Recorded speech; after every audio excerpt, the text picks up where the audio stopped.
Hello and welcome to this episode of Sales Secrets from the Top 1%, where the world's best sales experts share their secrets to sales success. And I am thrilled, honored, humbled, and grateful to have with me today Daniel DeFillippo. Daniel is currently the Director of U.S. Sales Development at Mimeo, where he brings customers' content to life through print and digital.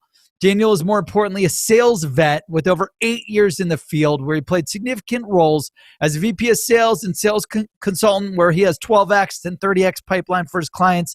He revolutionized Salesforce tracking, built his own playbook for ongoing training and mentoring, and everything else you can imagine for sales development, working at Live Intent and many other companies. Daniel knows what it takes to build a successful sales team from the ground up.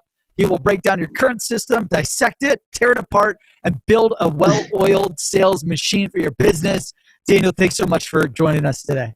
No, thank you for having me. It's a pleasure. Awesome, man. Well, hey, I know you've had an amazing sales development experience leading sales dev teams at Mimeo, at Harkin, at CDM Media, at Live Intent, at Alcatizer, if I pronounce that right, Ivy Exact, you name it. You know, the audience is dying to know two things. Number one, how did you get started in sales? And what are all your secrets that you've learned throughout your sales career, everywhere you sold? And then number two, most importantly, what is your number one top sales secret? If you had to go back in time to when you first started selling, what's the one thing that you would tell yourself to maximize revenue, increase sales, and make more money today? But to get started, man, we'd love to just learn more about you, your background, where you're from, and how you got started in sales. Yeah, sure. I mean, I don't want to age myself. I was an accountant another lifetime ago, but believe it or not, I got started with sales development when I sat down with someone you may know by Aaron Ross, right? Across the table from me. He came to the ladders when I went from an individual contributor to a team lead and started getting into the leadership aspect of selling. And then a very small company came in called Marketo. And literally read books and taught myself, what the tech stacks were, did the research, really taught myself how to do this. And fell in love with it. And how'd you get it? How'd you get a seat at the table with Aaron Ross? Where'd that come from? I have no Predictable idea. revenue. I'm guessing the ladders wrote a check, but I have no idea. It's funny because they have Predictable University, and I did a little bit of consulting with them, for a short time. His partner is also named Aaron, which makes it confusing. But yeah, I mean, that was a time where I said, you know what? I love, molding, coaching, and building sales teams, sales orgs, but it's all about the people for me. So, when I sell, it's all about the people, the perception, from the customer. Don't sell them a product, solve a problem. Definitely one of the secrets. Personalization is key, right? And some of my secrets are when you're talking to a company on LinkedIn, it'll say similar pages. So your pitch doesn't want to be, hey, this is Dan from Mimeo. I help other companies like yours save a ton of time and a ton of money. That's FUBU, right? It's tofu. You want to say companies like, boom, boom, save them 30% in total print cost and reduce their project time from 12 hours to 12 days. So quantify everything. So avoid using terms like a lot of time, companies like yours, people like you, actually quantify it. I think that's huge. So, being authentic is one of the biggest things. And, for me, being authentic hasn't always been easy. In my life, many don't know, and it's been a long time since I talked about it, but I was in a car accident, 16 years ago, and I lost my 4 best friends and my dad. And I was told I'd never walk again, I'd never talk again, never live, right? First of all, it took me many, many years to recover. I've gone literally to the ends of the earth, but now I'm here, sitting here, talking to you today, right? 16 years later, I learned how to do great emails because I couldn't talk. I was a mute for 2 years, right?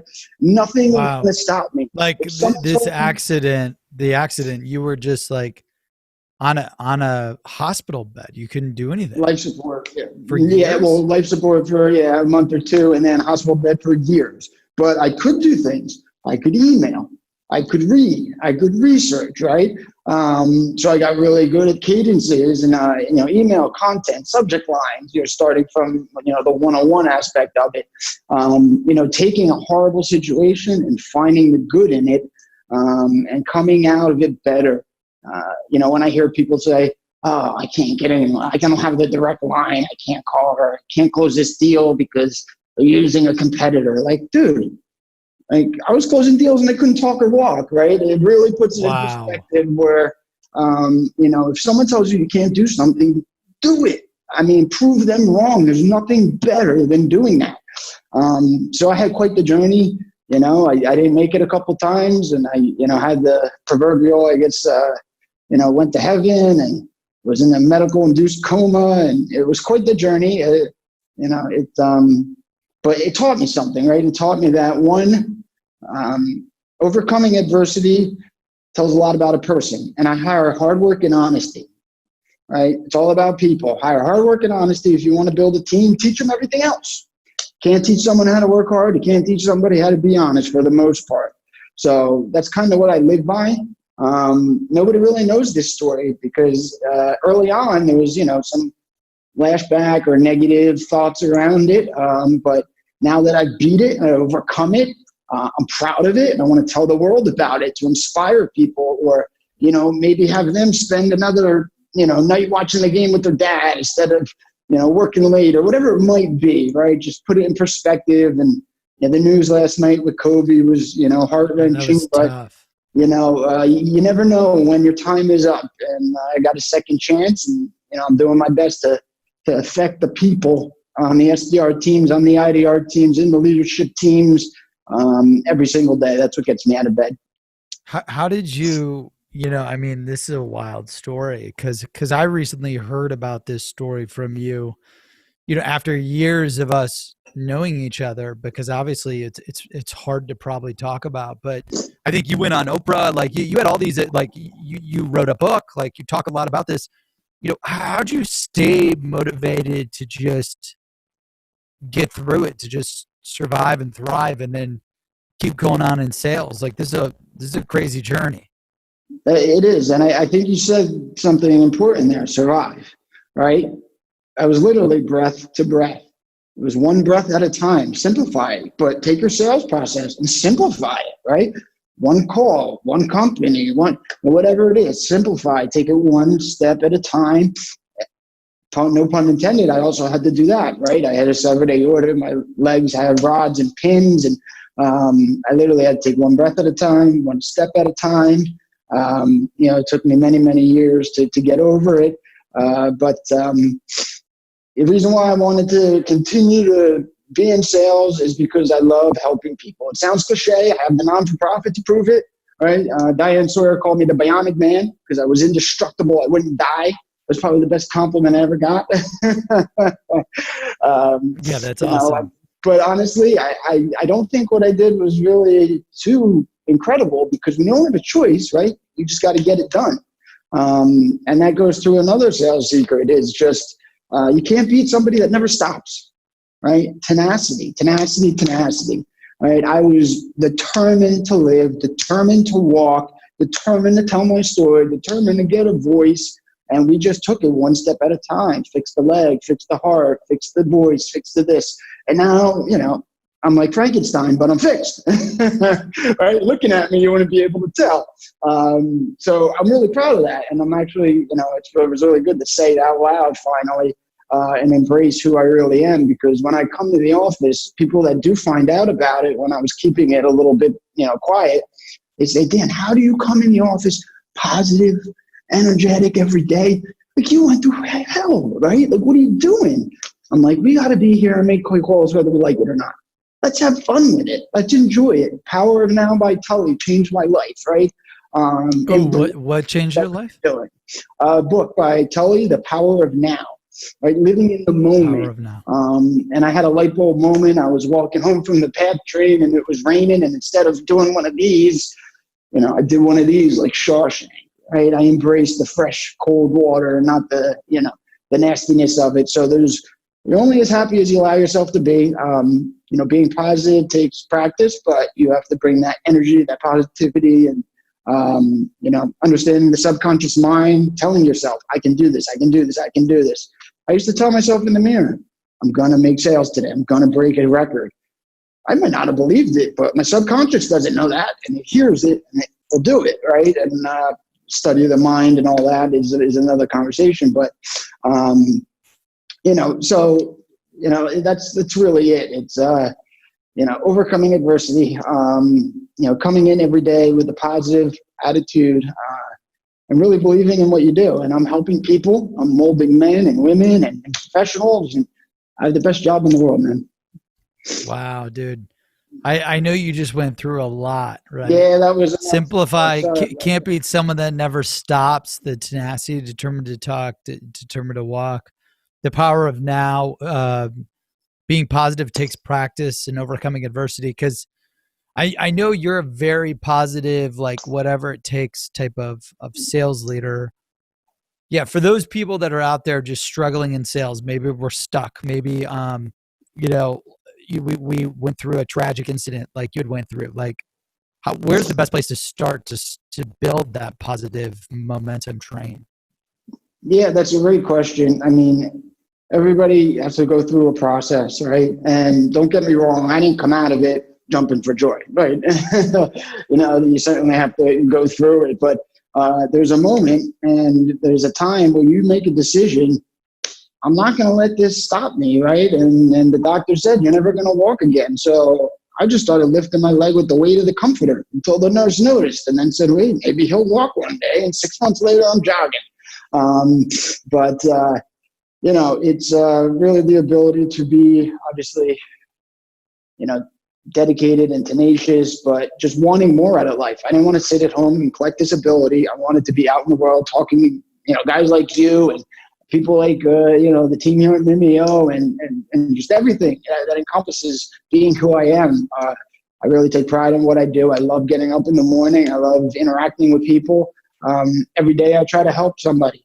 Right? I bought lunch for a homeless guy yesterday. I got him some street meat. It would mean the world to him, right? Just little actions and little things that you don't realize go a long way with them. They do in the end. So, something, nice to do for sure. But, when you're talking about overcoming adversity, I always say just work smart, right? Think it through. We had to decide what we're going to attack first. The heart, then the legs, then the voice, then take a look at your book. I always love the magic hours, right? 8 to 9, 12 to 1, 5 to 6 local time. You have 5x connect rate. Why would you not call? Why would you call outside of those hours, right? I mean, it's almost right. And then you'll love this, a direct dial, you get a connection 98% of the time. Now direct dial, it's a 51% connection rate, right?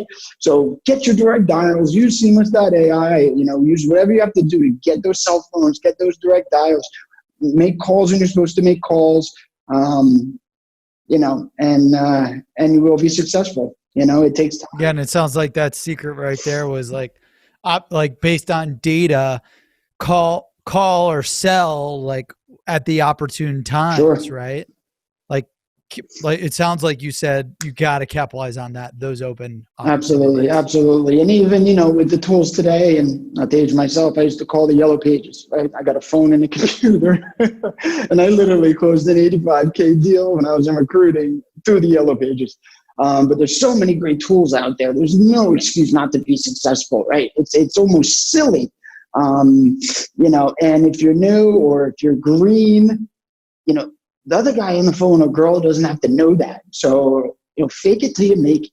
And I say that by being an expert in your field, but until you get there, what I give my team is what a vertical expertise doc. It has the customers we work with, right? Common pain points for those verticals, buzzwords, events, publications they read, case studies. So quickly, they can be an expert in any vertical on Mimeo on their first day. So fake it till you make it. It gives you credibility with the person on the other line for sure. Yeah, that's awesome, man. And I know you've had an amazing career. selling for the latter, selling for archetypes, or selling for live intent, CDM, digital media, and Mimeo. I kind of want to just do something different here where we spitfire Yeah, I about love it. your I'm all about secrets at spitfire. each of these places. So, walk me through. So the ladders, um, what is the ladders, and what was the biggest sales secret or learning experience that you took away from there? All right, here we go. Mark Sinadel, Alex Duze, I love you, right? As an individual contributor, again, I worked my way up at the ladders, but, it's a freemium model, similar to Seamless.ai. You got one job posting. And when I started there, it was 100K plus only, but you have one job posting. So we would Yeah, call. because I remember it used to be the 100K, like the Yeah, 100K right. employee site. Yeah, it had a niche spot, right? But then, the freemium model had one job. So I would call up and say, you got 50 jobs, 100 jobs. Why don't you get the paid service? Well, then they took that away one day, right? So now we're like, oh, no, what do we sell now? Okay. Now it's, hey, you want the passive candidate, right? You could search resumes with the paid product. So they got rid of that. Now what do we sell? Thank you. Keep getting rid of these products. Citadel, I was selling a free product when I left there, and I was still able to close Amazon for $250 and Oracle for $85. The product was free, and the only thing they got was reporting. So find a way, no excuses, man. Right? Nobody cares. No one going to hear anybody complain. Get out there and just do it, and when you do it, it feels awesome. How many employees how many salespeople were there when you were selling? So there was a lot. They went through a lot of changes, as you know. So there was some big changes and big layoffs, and then changes in leadership and all that kind of stuff. But when I left, it was very small. It was 5 people, right? At one point, there was 45, 55 when I was, running some of the teams, and a lot of great talent. I learned a ton there.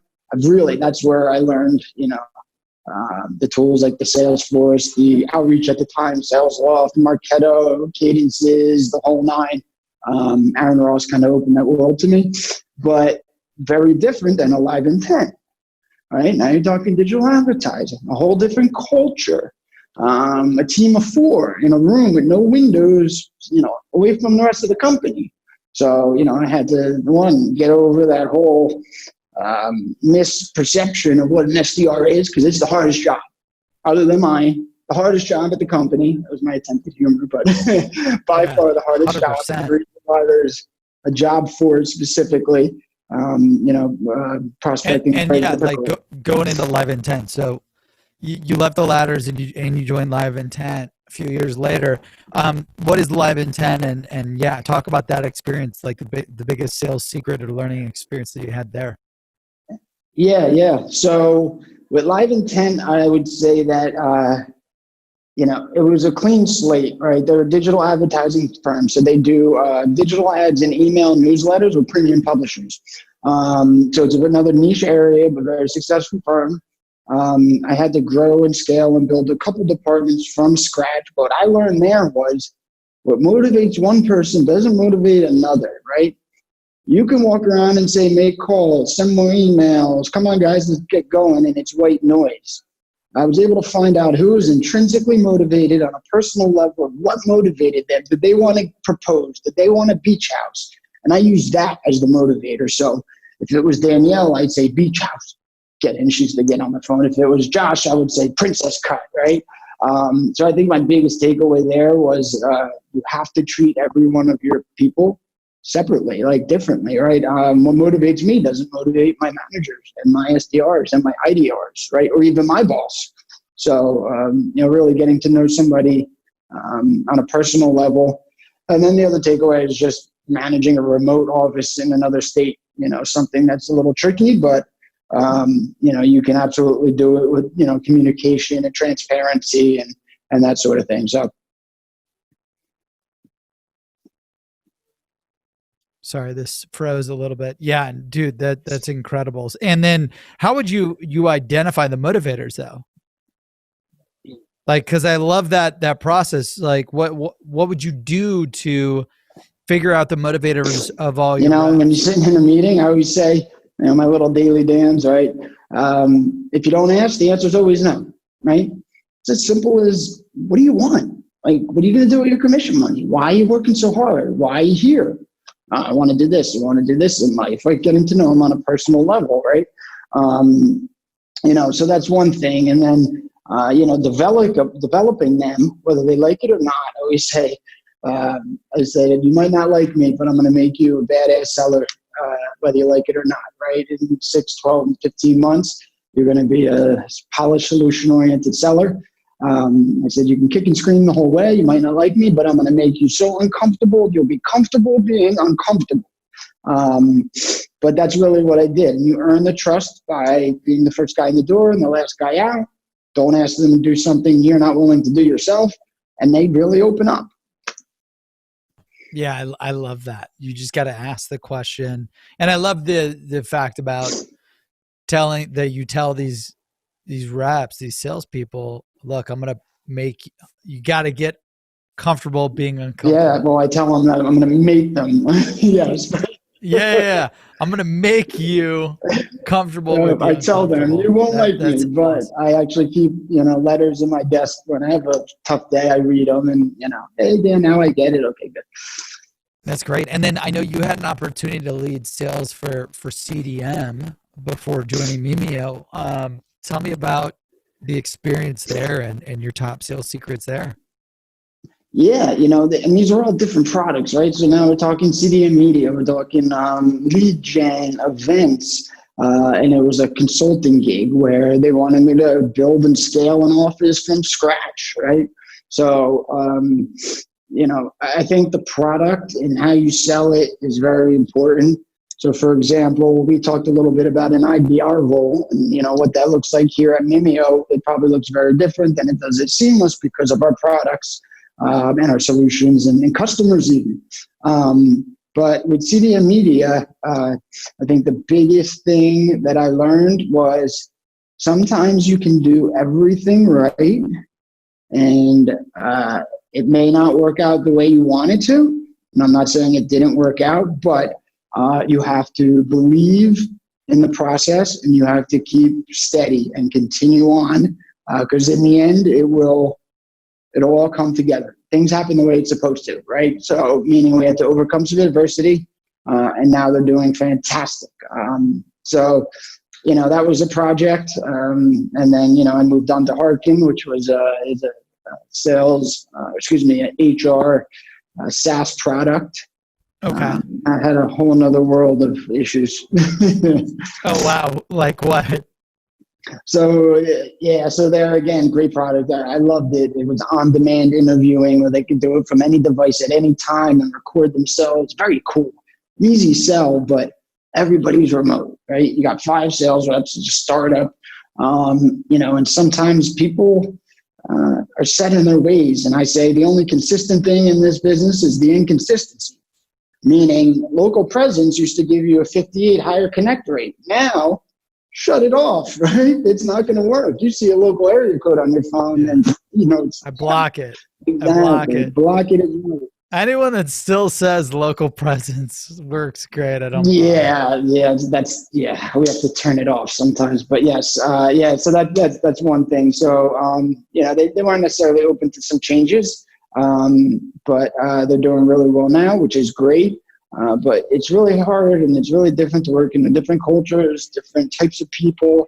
But you have to figure out how people work, right? Some people like to work in email. Some people like to just have a conversation, pick up the phone. Some people like chat. Try to understand how is best to work with that person and try to align, right? Don't use the golden rule, which is treat others how you want to be treated, but the platinum rule, treat them how they want to be treated. Wow. I love it. Treat them how they want to be treated. I'm taking notes on my phone. Okay, that makes sense. And then, the remote thing, some sales leaders love remote. Some sales leaders, absolutely hate it. I think, now you're at Mimeo. Tell me about, the sales secrets at Mimeo. What is Mimeo? Some of the sales secrets that you've learned, and then also I know you've got a local team and a remote team. Would love to hear some of the secrets with managing two different offices in a sales leadership role. Like, love to just understand everything you've learned thus far. You're almost a year into it, which is awesome. Yeah. It's a great question. So, I run a team of 10 and a manager in New York, and then the same in Memphis. And then I actually have a remote SDR in Oregon, right? So that was, a little bit of outside the box hire, but we brought somebody back that was really good. Managing remotely is tricky, right? You have to make sure you don't go down there and take over or speak over or run your manager's meetings, right? There's only one voice in a meeting, right? Coach them afterwards. I let him have the stand-ups. I have my meetings, right? So going down there and showing them how it's done, but then also have a live feed where we can see each other all day long. So if I want to do spot coaching, I ping them, say, yo, turn on your volume, let's go, circle up. That's another great. What do you mean?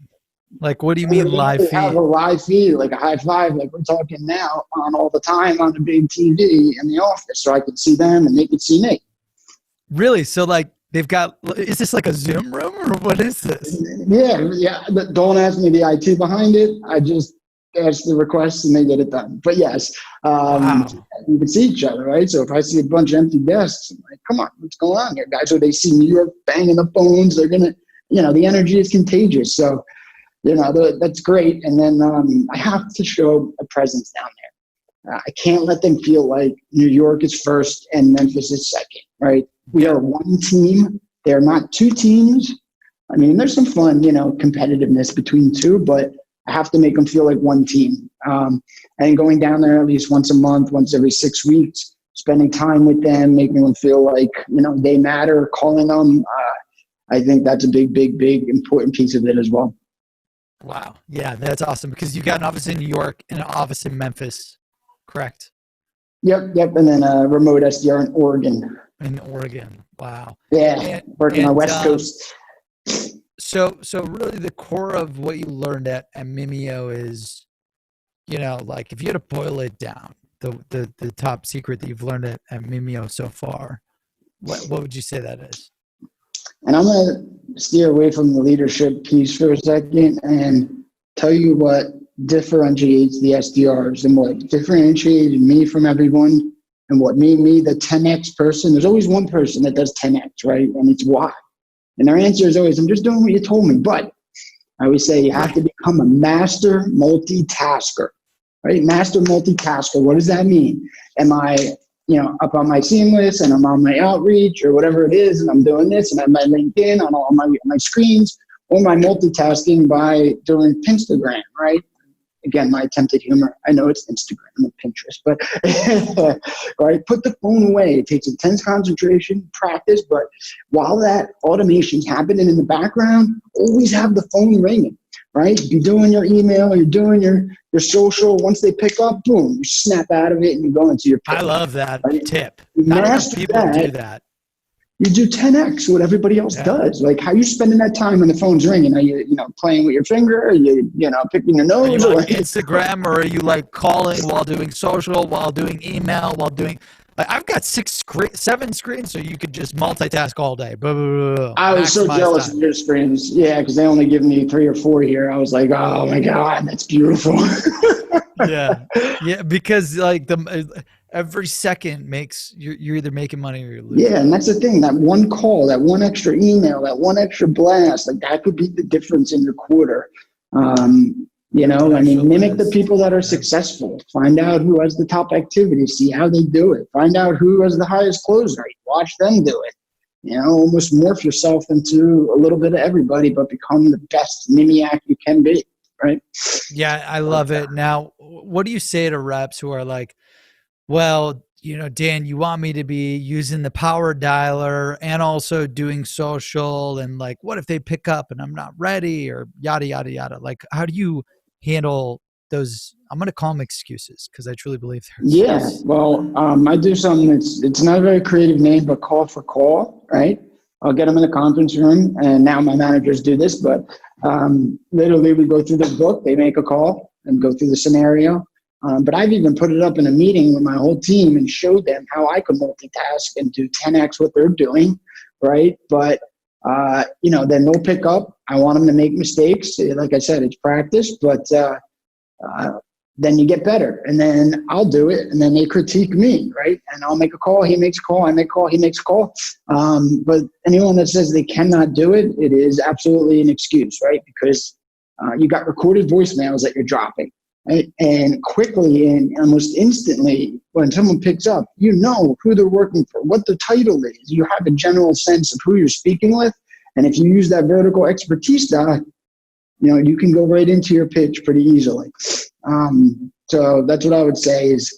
I love that. You have to tell almost by showing, like you have to lead by example. Yeah. Never ask people to do something they're not willing to do yourself. Right. So yeah, they can make up every excuse. It's impossible. There's no way I can do that. Okay. Let me make cold calls for an hour. It's at 12 meetings, right? And that's your quota for the week. Yeah. It doesn't really incredible. Fun. Yeah. And I know you always share on LinkedIn different pictures of being in the pit with the team. And I love that because there's nothing better than seeing someone just get in the trenches. I love doing that too. It's so fun. It's so, it's probably the favorite part of my job. There's like, I feel like there's not a lot of sales leaders out there that will go in the pits, that will go in the trenches and do the work that you're asking the people to do. No, honestly, there isn't. There's, talking to somebody and they said, Dan, there's not a lot of people cut from our cloth these days. And I said, cut from our cloth, you got to dig someone up and find a mummy, right? I mean, it's an old school mentality, right? That work ethic, but that desire to help. I mean, they brought in the snacks and I'm unloading the boxes a few minutes ago, right? Like, whatever we need to do, let's do it, right? And that's just the mentality that I have. Let's get it done. Let's work as a team. No excuses. Nobody's better than anybody.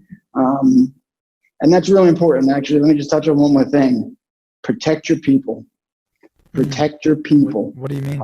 Don't let anybody attack, go after, downgrade, talk down to your SDRs. Make sure that you stand up for them. You take the shots and the hits for them. Everything is your fault. It's not their fault. It's your fault because you didn't train them best. You didn't train them. You didn't mentor them well enough. You didn't coach them well enough. Always, always, always own. Extreme ownership. Own every mistake they do. Don't ever, ever, ever throw one of your people under the bus. Man, I love that. Extreme ownership. That's so strong. That's incredible, man. I agree. I think that's a great tip. So, sales secrets from the top 1%, where the world's best sales experts share their secrets to sales success. This is what the audience is dying to know, Dan. If you had to go back in time to when you first started in sales, what would be the one secret that you would tell yourself, the number one top sales secret that you would wish you would have known earlier, sooner, faster when you first got in sales to maximize revenue and make more money today? Yeah, it was the one that we just talked about. I'll combine it with you can't beat somebody that never stops, and be a master multitasker. Put the phone away. Get focused, right? LinkedIn it's Facebook for people that want to make money, right? This isn't a job. This is a career. And it truly is the differentiator. It's a numbers game, yes, but then you put in that working smart and you put in that, faking it till you make it and, all the other little tips I gave. But at the end of the day, if you can do 4 things at once, you're doing 4X what everybody's doing, and you will do 4X revenue and 4X money in your pocket. So, by far, I think the best advice, right? Put the phone away and just be multitasking, have the phone ringing at all times. It's a lost art. And that's why we love Seamless, because we stay on the phones, right? We're dialing like crazy, but we're also doing social and email and even getting creative, handwritten notes, right? But at the end of the day, you got to be able to multitask and stay organized. I love that. So it's basically never stop multitasking and selling. Yeah, right. Essentially, but as Aaron Ross would say, you have to take a break every 3 hours, and you got to put fuel in the tank. So definitely take your lunches, take your vacations, take a break. Don't live like me and be a workaholic, right? You have to recharge. It's not a sprint; it's a marathon. But yeah, at the same time, when you come in here, man, be ready to go and just impress the shit out of me. I love it. Dude, that's amazing. Thank you so much. I love it. Never stop selling, never stop multitasking. You can't beat someone that never stops, and you have to take extreme ownership of everything, and you have to lead by example and protect your people. Great, great, great sales secrets, man. Before we ask you where can people find you for more, recently you texted me a picture with the Mark Benioff, founder of Salesforce. How did you get in a room? Because you told me 5 hours before, you're like, hey, fly to New York. I'm going to meet with Benioff. And I text like bullshit. And I'm like, hold on, are you for real? Hold on, I'm checking my flights. Like, is this a joke? Question mark, question mark. And then sooner or later, 4 hours later, you sent me a picture with Benioff. And I'm like, I've been trying to get a hold of that guy for years. How did you lock in that? You know what? All the hints I just gave you, that's it, man. It's not anything special. Build long-term business relationships. We're one of the top clients. We worked with them for 18 years. I called our, rep and I said, I want to get in on this, and it's open. So you will be meeting him at some point.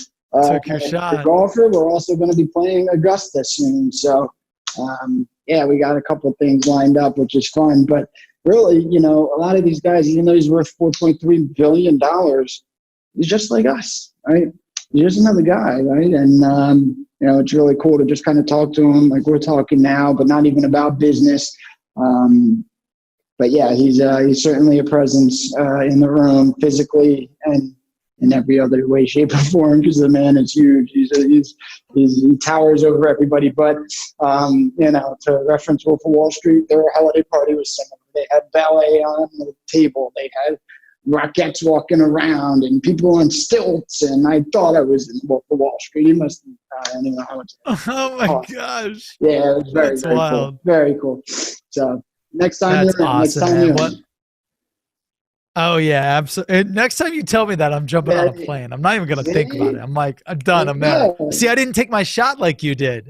You gotta. That's right. You can't live in regret. That's right. It's over. It's done with. We'll work on the next one. I got you. Daniel DeFillippo, my man. Where can the audience learn from you, connect with you, follow you for more? Yeah, absolutely. LinkedIn, #DailyDan or Greatest Story Never Told. Connect with me, follow me. My personal information is on there. I'm always open to talk, help, connect. So please don't be shy. Awesome, Dan. Well, thanks so much for sharing all of your top sales secrets to sales success. We appreciate you. Audience tuning in. Make sure that you learn, leverage, write these down, study these secrets, and apply them so that you can maximize revenue, increase sales, and make more money today. And to read this chapter in the book, to follow more episodes, to tune into this show, you can get it on YouTube. You get it on iTunes, SoundCloud, Spotify, you name it, or by going to secretsalesbook.com, where we release 2 episodes every single week. And you can pick up Dan's chapter by ordering the book at secretsalesbook.com. Thank you for tuning in. And Dan, thank you so much for all of your top sales secrets. No, thank you, Brandon. We all love Seamless and love what you do. So keep it up. God bless. Hey, likewise, my man. Cheers. All right. Cheers.